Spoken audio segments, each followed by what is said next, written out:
there been any point in your career that you considered quitting?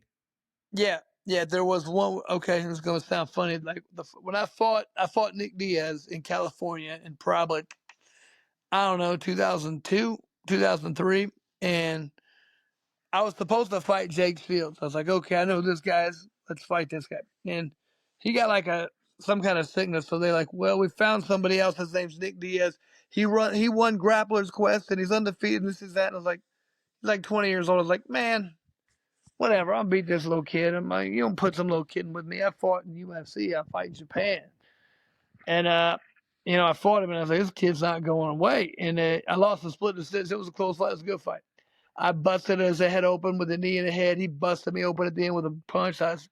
It was hot out there. I was tired, but I mean, I lost a split decision. I remember sitting there. I was talking to my buddy Alex Steebling, who'd fought in Pride and everything. I was just like, man, I got kid. I'm like, I'm on the fire department. What am I doing here? I'm getting beat by these nobodies now. I'm getting beat by people who are nothing. How's this happening? About a year later, Nick's fighting in the UFC, and I didn't realize he's gonna be. I didn't realize he's gonna be one of the great fighters of all time. You know what I mean? So I was really depressed when it first happened, but then little bit of time and perspective, and we go, okay, he's pretty good. But you don't know that early. You think you can beat by a 20-year-old. You're like, what just happened to me, man? I used to be a top level fighter, and like, is it over for me already? But then come to find out, I still had a lot of good fights left in me. Yeah. You have a lot of rare stats, actually. Besides the fact that you've been a firefighter your whole career, right? Besides the fact that you've never been finished besides two doctor stoppages. All these rare, right? But this one I find very rare right here. Your last 6 fights in the UFC, you went 5-1. And we Yeah. never see that.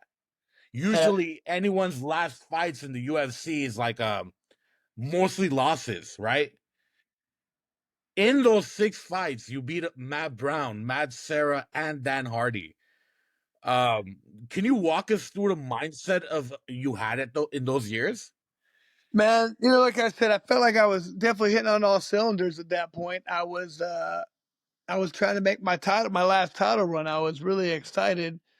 And, I don't want to take anything away from that, the person who beat me in that one fight. But, you know, it was stupid of me. I should have pulled out of the fight. I have a sickness. I can't pull out of fights. And I did it. And I ran out of gas. I lost. I was just like, good for him. He got that victory. But like, I was supposed to fight Carlos Condit. And I felt like whoever won that would have got a title. So I'm like, I'm never pulling out of this fight. It got changed up and I did it. But whatever, man.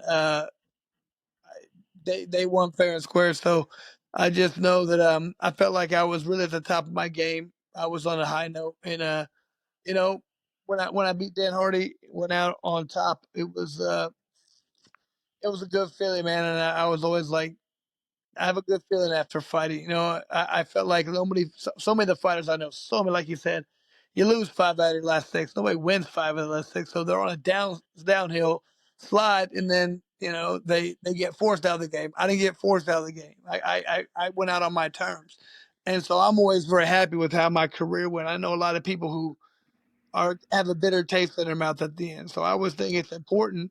I've talked to several people. I'm like, man, if you want to have a couple fights in bare knuckle, you need to come out and go out on your terms, go out the right way.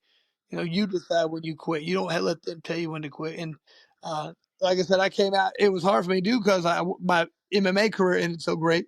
I came out, had a couple of bare knuckle fights. I won 3 of those, and then I rode off into the sunset again. So I got it to happen twice. It's pretty nice.